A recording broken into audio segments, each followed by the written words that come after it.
السلام عليكم ورحمة الله تعالى وبركاته. بسم الله والصلاة والسلام على رسول الله. اليوم إن شاء الله غادي نشارك معكم طريقة صنع آلة استخراج عسل النحل بشكل يدوي.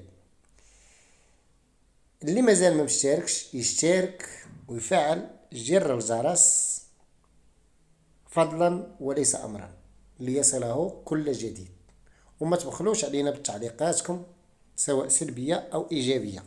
متطلبات صنع هذه الآلة كالآتي: فيران هو دعامات أو أرجل الماكينة. ثانيا فيران من نمرة 16. ثالثا الرولمون يعني أو العجلة.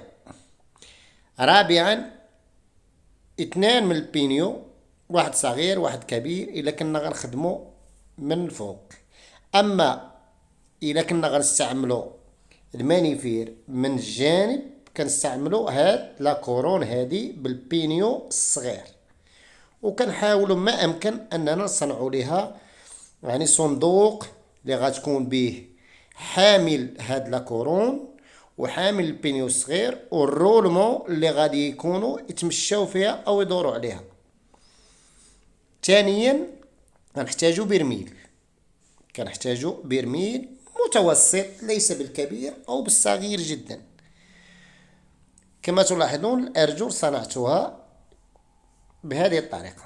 ثم نأخذ هذا البرميل ونقيسه بالمتر ونقسم المسافة إلى 2 لكي نضع ثقب على اليمين وثقب آخر على اليسار بشكل متوازي حتى لا نسقط في مشكل ارتجاج الماكينة عند دوران الشبكة.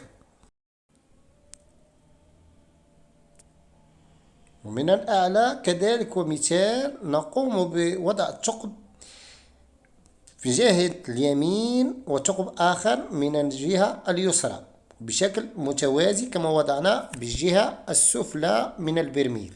لوضع حامل محرك الماكينة أو حامل محرك الشبكة التي نضع بها جبح النحل. هنا وضعت الثقب بالأسفل لتفريغ العسل.